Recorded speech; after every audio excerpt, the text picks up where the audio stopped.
بسم اللہ الرحمن الرحیم۔ السلام علیکم ورحمۃ اللہ وبرکاتہ۔ عابد راجہ چینل کی طرف سے آج میں اپنے دوستوں کو رسول اللہ صلی اللہ علیہ وآلہ وسلم کا ایک فرمان بتاؤں گا۔ اس سے پہلے میں اپنے تمام دوستوں سے گزارش کروں گا کہ اس ویڈیو کو آپ نے آگے ضرور شیئر کرنا ہے۔ تو شروع کرتے ہیں۔ بسم اللہ الرحمن الرحیم۔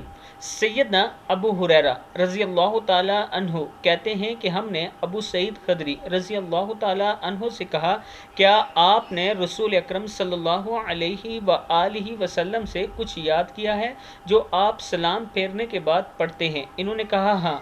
آپ صلی اللہ علیہ وآلہ وسلم فرماتے تھے، سبحان ربک رب العزت عما یصفون وسلام علی المرسلین والحمد للہ رب العالمین۔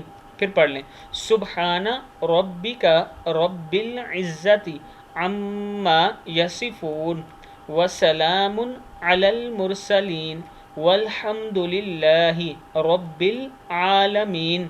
پاک ہے آپ کا رب عزت والا ان عیبوں سے جو وہ کافر بیان کرتے ہیں، اور سلامتی ہو تمام رسولوں پر، اور تمام تعریفیں اللہ ہی کے لیے ہیں جو تمام جہانوں کا رب ہے۔ یہ کتاب کا حوالہ نیچے موجود ہے۔ میں اپنے دوستوں سے گزارش کروں گا کہ اس ویڈیو کو آگے ضرور شیئر کریں اور خود بھی یاد کر لیں۔ السلام علیکم ورحمۃ اللہ وبرکاتہ۔